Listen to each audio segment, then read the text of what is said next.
Olá, hoje eu vou fazer a leitura do início de um conto chamado Jardim Negro.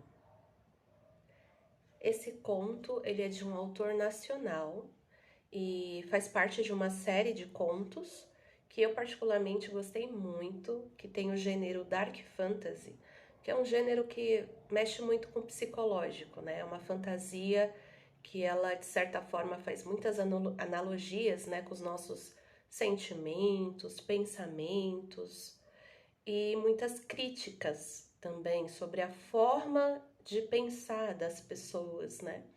E eu acho isso super interessante. Então, eu vou fazer a leitura de um pedaço dele. Jardim Negro. Prisão de esperança. Esperança é a morte da razão. Não deveria ser uma ideia assim tão difícil de entender. Não é como se todo mundo fosse feliz ou mesmo tivesse razão para esperar que a alegria estivesse a bater à sua porta. É justamente o oposto. Quanto mais miserável, quanto mais destituído de possibilidades, mais eles se agarram à fantasia de que amanhã, quem sabe, um lugar, uma pessoa ou um acontecimento vai fazer tudo ficar bem. Se eles apenas aguentarem, esperarem a parte ruim da vida passar, o acaso vem lhe salvar de sua triste realidade. Quer fazer um inimigo? Quer ser odiado sem limite ou lógica? Fale a verdade. Fale que nada está à espera de ninguém, que o acaso está mais próximo de trazer ainda mais amargura que devolver ou compensar as tragédias, sem propósito que acontecem em seu nome. Zemial é o nosso mais brilhante aluno. A diretora mentiu, não para o casal à minha frente, mas para si mesma. Eu não sou brilhante, muito pelo contrário. Minha mente é um esgoto sujo, repleto de dejetos do meu mal querer. As horas e horas na biblioteca com meu rosto enfiado em livros não têm nada a ver com amor à cultura ou sede de conhecimento. Não. Eu leio para não ter que pensar, para não ter que existir. Ler é morrer para a minha realidade, é buscar refúgio em outra vida, outra ideia, em outro tempo. Fugir de pensamentos que não me pertencem, ideias intrusivas que nada mais são que os ecos de tudo de ruim que um dia me disseram. Momentos de dor que nunca me abandonaram. Eu não tenho onde escapar nos redemoinhos das minhas ideias. Momentos ruins são revividos, momentos bons me fazem lembrar de tudo aquilo que eu perdi. Qualquer vida é melhor que a minha, então qualquer história serve. Afinal, ler não é um prazer ou mesmo um hobby. Cada livro é um remédio, uma medicação para uma imaginária doença crônica, para a qual não existe nenhuma cura. Qual é o seu sonho, minha criança? A senhora de pelos brancos e vestido amarelo falou por trás de seu sorriso dentuço. Em momentos que eu não leio, momentos como o de agora, eu só consigo ver o pior de tudo e todos. Eu gostaria de dizer a ela que essa era uma pergunta idiota e cruel. Afinal, estamos no orfanato. O que um maldito órfão poderia sonhar que não uma nova família? Sem querer responder, eu baixei minha cabeça e fingi brincar com as linhas soltas do botão perdido em minha jaqueta escolar. Eu pensei como seria ter alguém para costurar meus botões, ou para lembrar o dia do meu aniversário. Quem sabe sentir novamente um beijo de boa noite. Pequenos pensamentos ruins sobre dias perdidos que hoje voltaram para me atormentar como fantasmas da felicidade passada. A diretora colocou a bandeja com chá no centro da mesa com firmeza, fazendo a delicada porcelana tremer sem derramar seu líquido. Ela olhava para mim com seus belos olhos negros, brilhando com impaciência. A senhora e amada lhe fez uma pergunta, Zemial. falou a diretora. Eu não tenho nenhum sonho, madame, eu respondi à senhora com meu mais forçado sorriso. Mas que absurdo, meu jovem, falou o marido dela. Todos querem algo. O marido tinha pelo marrom claro com olhos pequenos por detrás das lentes gordas de seus óculos redondos.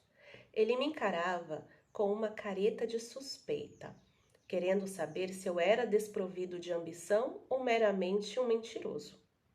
Seu terno cinza de 3 botões era feito sob medida, num corte clássico. Suas longas orelhas passavam pelos buracos de sua cartola e saltavam no ar.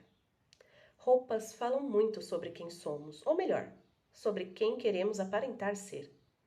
No caso desse indivíduo, ele queria demonstrar seu poder econômico e seus valores conservadores. Sem dúvida, um seguidor da falida filosofia da prosperidade, que era inspirada no Malugélio de Eric, que se autodeclarou Deus e proclamou o egoísmo como uma das 3 virtudes sagradas, e tinha sido imposta aos mundos de morceiros, pela mesma espécie que inspirou seu vestuário. Era irônico ele acreditar nisso, uma vez que os coelhos tinham sido escravos dos porcos. Ninguém mais ligava para a história. O coelho continuou sorrindo com seus gigantes dentes frontais. Todos, meu jovem, inclui você também. Quando meu pai ficou doente, eu sonhei que tudo ficaria bem.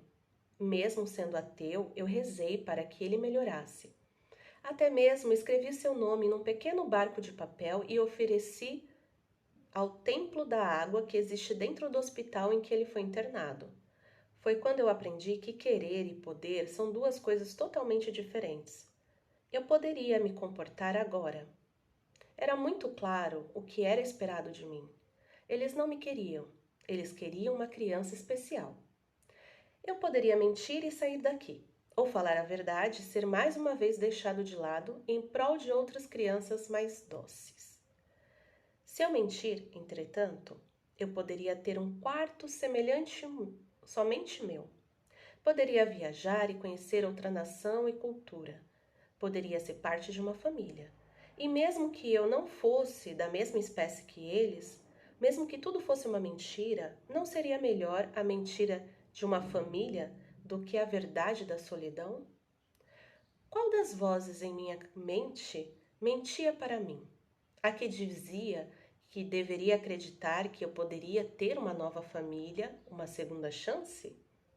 Ou a que me alertava que ninguém queria o meu bem e que nada era tão ruim que não poderia ficar ainda pior? Eu gostaria de ter uma biblioteca. Sem coragem para escolher, eu falei a primeira coisa que me veio à mente. Uma biblioteca secreta que só eu saberia encontrar. E quando eu me cansasse do mundo, eu poderia entrar nesse lugar, escondido, e ler sem ter que me preocupar com o mundo do lado de fora. O coelho de olhos pequenos me olhou com uma cara azeda. Isso é muito pouco. Pelo que a diretora me falou, você poderia ser aceito por uma das torres de cristal da academia. Você já imaginou a honra de se tornar um doctor ou um animista? A diretora olhava para mim com seus grandes olhos esmeralda. Ela parecia me dizer, não estrague sua última chance de sair daqui. Eu não gosto de pensar no futuro. Eu falei voltando minha atenção para os botões da minha jaqueta. Nós estamos procurando uma criança especial. Era a esposa falando agora, com seu sorriso afetuoso e olhar de estupidez. Você já tem 13 anos, Emial. O futuro está chegando. Nós poderíamos lhe dar uma direção, lhe ajudar a realizar todo o seu potencial. E por que você faria isso? A coelha colocou a mão na joia em seu pescoço, um delicado colar com uma gota vermelha. A gota representava o elemento do fogo. Durante a Segunda Guerra dos Deuses, representantes de cada uma das religiões de morceiros competiram para ver qual seria a religião oficial da dinastia do Leão Branco. Até então, o Evangelho dos Elementos era apenas a religião das tribos selvagens. Após a vitória, se tornou algo muito maior, Se tornou a religião oficial de Ilis, a nação que agora pertence aos coelhos. Você acredita em caridade e compaixão, Zemial? Ela perguntou, alargando um sorriso. Não, absolutamente não. O que você acha então quando oferecemos a mão a uma pessoa em necessidade? Eu chamo isso de autointeresse. Você troca o que tem de mais, como dinheiro, pelo que você tem de menos, com a ilusão de ser uma pessoa boa. O coelho, marido, riu, me encarando com aprovação. Esse é um garoto sabido. Ninguém faz nada por ninguém de graça. Thomas, meu marido, não blasfeme, a senhora coelha se virou para mim. Minha pobre criança, o que aconteceu na sua vida que a fez questionar a generosidade de estranhos? Minha mãe aconteceu, mas eu não queria pensar nela. Ela não existia mais, e se ela nunca existiu, eu nunca nasci. Eu simplesmente apareci como uma assombração de carne e amarguras. Não tem uma noite que você não escuta uma criança chorando aqui, eu falei cruzando os braços. Às vezes alguém vem aqui e salva uma. O resto fica para trás. Era preferível que nenhuma delas fosse adotada. Não seria melhor um mundo cruel, mais justo, do que um mundo apenas cruel? O mundo não é cruel para todos. Se você viesse conosco, eu iria entender isso. Ninguém se importa. Eu me importo, ela falou com os olhos marejados. Mas suas lágrimas não eram para os órfãos. Suas lágrimas eram para a injustiça, a injusta noção que ela não era a pessoa caridosa que fingia ser. Eu não acredito em você. Eu faço caridade no templo da terra. No inverno, eu distribuo mantos para as bibliotecas sagradas. Na primavera, eu frequento festivais para arrecadar fundos para as mais diversas causas. E eu estou aqui, procurando uma alma para abrigar em minha casa. Eu não preciso e não posso ajudar todo mundo. Acho que é isso mesmo, não preciso, não posso ajudar todo mundo para provar para você que eu sou uma pessoa boa. Se você não fizesse nada disso, eu respondi calmo, você ainda seria uma pessoa boa? Obviamente não, né, menino? Então meu argumento prevalece. Eu falei levantando uma sobrancelha, quase sorrindo. Se você tem que fazer para ser uma pessoa boa, então não é uma escolha, tampouco uma virtude. A palavra certa seria obrigação. As orelhas da senhora coelha tombaram diante de seus olhos. Ela não sabia o que dizer. Era sempre assim quando eles ouviam a verdade que eles escondem de si mesmos. Primeiro vinha a decepção. Em breve, viria a raiva. Muito bem, menino. O marido de olhos pequenos falou acenando sua cabeça e balançando suas longas orelhas. Eu e você falamos a mesma língua. Thomas, eu não vou permitir que você desmereça a minha fé, entretendo noções que meus motivos não são puros. Não é nada disso, meu docinho. Cada um tem seus motivos. Se você dá um pão àquele que passa fome, que importa a razão? Se todo mundo ganha, se quem está com fome agora está cheio, se você fez por caridade, amor ou apenas para se sentir bem, quem perde? Diga-me aí, meu sabidão. Seus olhos pequeninos, no fundo das lentes grossas, me avaliavam com intensidade. O que vale mais ao destituído? A caridade do egoísta ou a indiferença de um coração bom? Elas são a mesma coisa para mim. E para quem tem fome? Eu odiava ter que admitir que a lógica dele fazia sentido. Ele sorriu, sem nem esperar pela minha resposta. Nenhum dos exemplos que ele citou eram atos de altruísmo. Mesmo assim, ele me olhava como um ar de insuportável vitória. Obviamente, o pequeno coelho se considerava inteligente. Não que importasse o que ele pensava de mim. O marido coelho não tirava seus pequenos olhos de mim. Sua esposa me ofereceu uma xícara de chá. Ela sorria, tentando esconder de si mesma sua antipatia por mim. Nós nunca tivemos filhos, o marido coelho falou, iniciando uma nova conversa. Nós tentamos, mas a roda dos elementos nunca caiu na terra com sua bênção de fertilidade.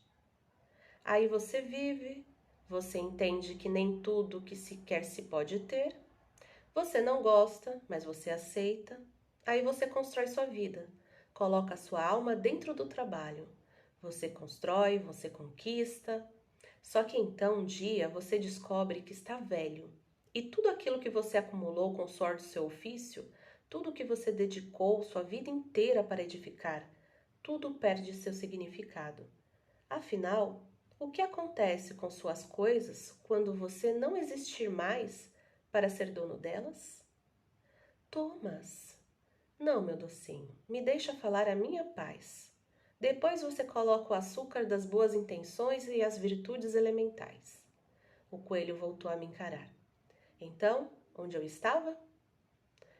Você tem medo de ter desperdiçado a sua vida, eu falei. Não, não exatamente. Ele apontou o dedo para mim. Se eu morrer sem alguém para deixar minhas aquisições, aí sim eu teria desperdiçado a minha vida. Eu levantei a mão. Eu tenho uma pergunta. O coelho acenou. A nação dos coelhos não é um coletivismo. Aliás, o coelho acenou. A nação dos coelhos não é um coletivismo horizontal? Não seria todos os meios de produção divididos entre os seus trabalhadores? Sim, sim. Mas nós vivemos em Cautos, a nação dos cães, onde o direito sagrado de propriedade e hierarquia são devidamente respeitados. Eu levantei o braço novamente. Isso não é uma sala de aula, meu querido, a senhora coelha falou, me oferecendo um pequeno prato de biscoitos. Se quer dizer algo, apenas diga. Por que então vocês estão em Trofeiros? Eu dei uma mordida no biscoito. Por que não adotar um coelho em Idlis? Ou mesmo um cão em Cautos? Que diferença faz? A senhora coelha falou, antes que seu marido pudesse responder. Por que você questiona tudo? Porque eu não acredito em contos de fadas. Porque eu acho estranho vocês cruzarem o mundo em busca de uma criança. Não qualquer uma, mas uma inteligente. Vocês obviamente têm algo em mente. Nós que deveríamos estar fazendo as perguntas. Como você ousa desconfiar da nossa integridade? Ela queria controlar sua irritação, porém eu queria ver mais. Afinal, quanto mais irritada ela ficava, mais próximo eu estava de descobrir a verdade. Eu posso voltar para o meu dormitório, então? Não, o marido coelho falou rápido. Eu pedi a criança mais inteligente. Me prove que você é essa criança e você pode perguntar o que bem entender. Muito bem, eu não sou inteligente. Não foi o que a sua diretora me falou. Eu olhei para a diretora, levantando uma sobrancelha. Ela bebia o seu chá, mas seus olhos me diziam para eu não estragar outra oportunidade de sair daqui. Você sabe qual o nome daquilo que você tem quando ninguém mais quer? O marido coelho colocou o dedo no queixo, como se isso tivesse o poder de conjurar uma resposta. Eu desisto. Qual o nome daquilo que você tem quando ninguém mais quer? Lixo. Você está me dizendo que sua inteligência não tem valor? Não para mim. Eu sei sobre religiões que eu não pratico, conhecimentos de histórias que não me importam, sobre contos de fadas que eu odeio. Uma pessoa realmente inteligente escolheria uma especialidade, algo que ela tivesse prazer em aprender. Pessoas inteligentes têm a mente limpa, cheia de ideias com utilidades e propósito. O que eu tenho não é nada disso. O que eu tenho na minha mente é apenas lixo. Por que você é assim? Novamente ouvi a irritação em sua voz. Nós estamos aqui para te ajudar. Por que Trofeiros? Se vocês nasceram em Ilis e moram em Cautos, por que atravessar meio mundo para adotar uma criança? O que não falta nesse mundo é órfão. Nós queremos uma criança especial. Por que você nega o que você é, Zé Miau? Ela falava me olhando com um misto de confusão e indignação. Eu nunca conheci uma criança que falasse como você fala. Até mesmo sua aparência é única. Eu nunca vi olhos púrpuras como o seu. Por que você nega suas qualidades? Eu sorri sem alegria. Eu teria gargalhado se existisse alguma alegria dentro de mim. Eu sou um albino. Meu pelo não é branco. Ele não tem cor. Minha íris é transparente. E o púrpura que você enxerga vem das veias de sangue que ficam atrás dos meus olhos. Sem perceber, eu puxei outro botão de minha jaqueta que saiu na minha mão. Muitas vezes, nossos defeitos aparentam ser qualidades, mas se você olhar de perto, você vai ver que eles são só defeitos. Eu não sou especial.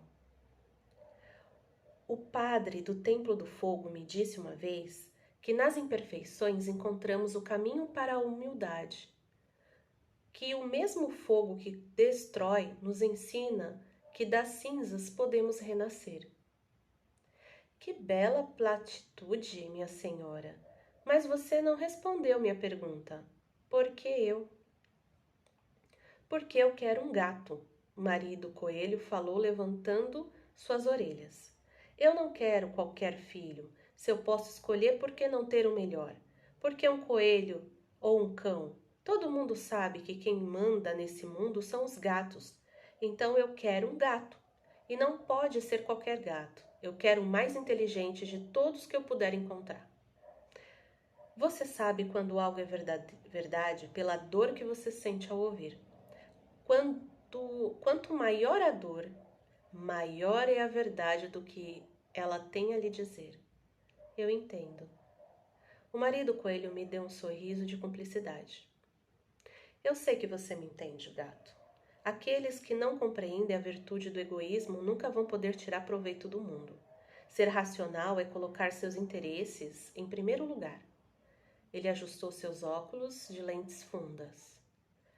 Eu não tenho pena de você, gato. Tampouco me importo com sua antipatia ou mesmo sua percepção pessimista de si próprio. Tudo o que me importa é o que eu quero. Eu quero um gato, não qualquer gato. Eu quero um capaz de entrar para uma das torres de cristal da academia. Que diferença isso faz para você? Eu perguntei com genuína curiosidade. Meu avô cortava madeira, um trabalho árduo e brutal.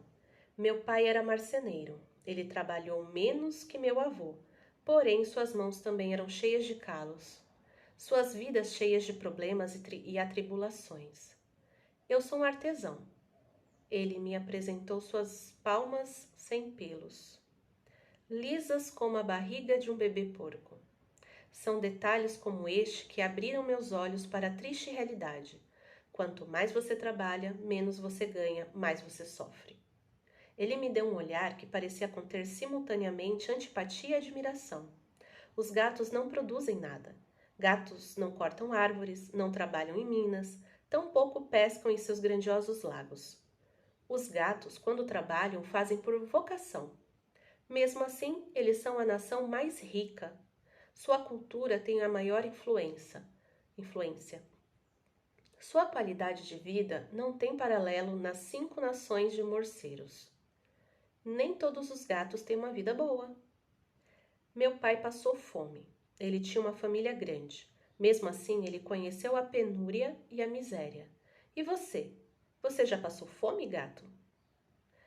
Existem outras maneiras de sofrer, eu falei tentando não pensar nas minhas.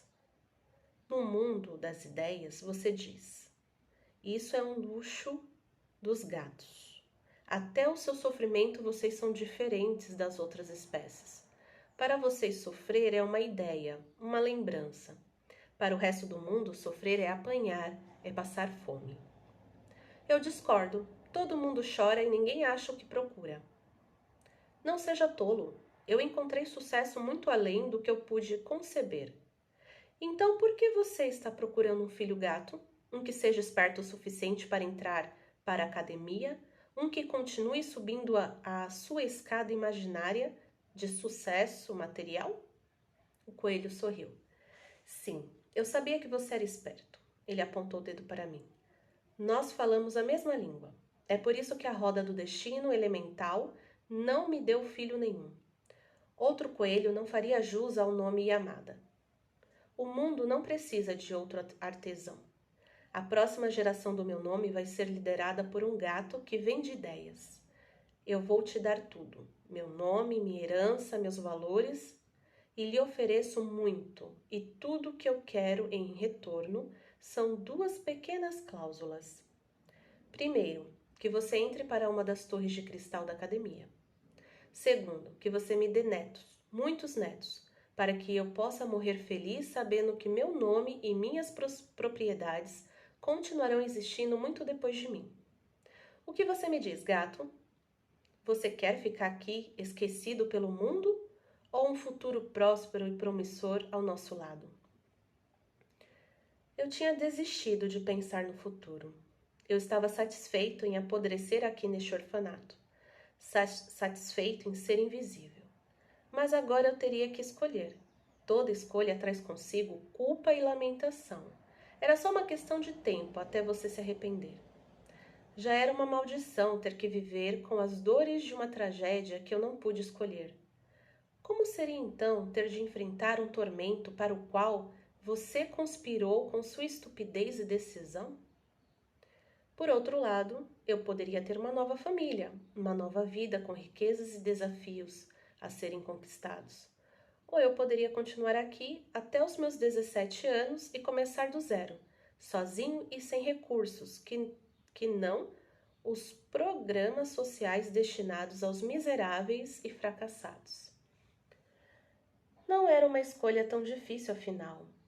Apenas um louco recusaria a esperança de uma boa vida. Apenas um malogrado continuaria num lugar onde a única certeza era a infelicidade. O que eu digo? Um malogrado como eu. Eu digo não, obrigado. O marido coelho parecia genuinamente surpreso. A diretora baixou a cabeça e colocou a mão no rosto. Já a senhora coelha perdeu a pose de piedosa e me encarou com nua hostilidade. Nós estamos lhe oferecendo um futuro, um lar, uma família. Como você ousa cuspir na nossa generosidade? Você não gosta de mim, eu falei encarando seus olhos. Tudo o que você quer é o teatro de ter um gato como filho, mostrar a sua piedade e misericórdia, comprar seus pontos para jogar na roda da reencarnação após a sua morte. Que importa o que nós queremos, gato? O marido coelho falou impassivamente. Antes de julgar os nossos motivos, pense primeiro nos seus. Que futuro você tem aqui? Que vida você realmente quer? Se não temos afeto para dar, que seja. Nós temos coisas mais valiosas que sentimentos. Esqueça sua autopiedade, olhe para dentro e encontre o seu egoísmo, a sua inveja, o seu orgulho. Eles vão te dizer o caminho. Você tem 13 anos. Com 16 você pode aplicar para uma das torres. Que lhe importa 3 anos na companhia de estranhos? O que acontece quando eu for reprovado? O marido coelho colocou a mão em seu queixo e ponderou por um breve momento. Este é um risco que eu estou disposto a correr. Eu não. Falei com uma certeza que eu não sabia possuir. O que você quer, gato? Me diga seu preço, o marido coelho falou rispidamente. Eu quero meu pai de volta. Eu quero morrer e acordar de volta no meu quarto. Eu quero que toda essa vida seja um pesadelo que eu esqueça depois de acordar. Eu quero voltar para meu dormitório agora. O marido coelho se levantou. Você é um covarde. Eu te ofereço um futuro, mas você tem medo de enfrentar a vida. Você prefere ficar aqui, escondido do mundo. Será que você não entende que eu estou lhe oferecendo um propósito? Ele esperou uma resposta. Quando sua mulher se levantou e eles viraram suas costas para mim, eu resolvi responder a eles. Não existe propósito.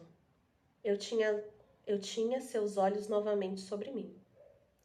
Não sou eu que estou com medo. Você acha que faz diferença se o seu nome continuar vivo? Não faz, ninguém se importa. Você vai morrer e ninguém vai lembrar que você um dia existiu.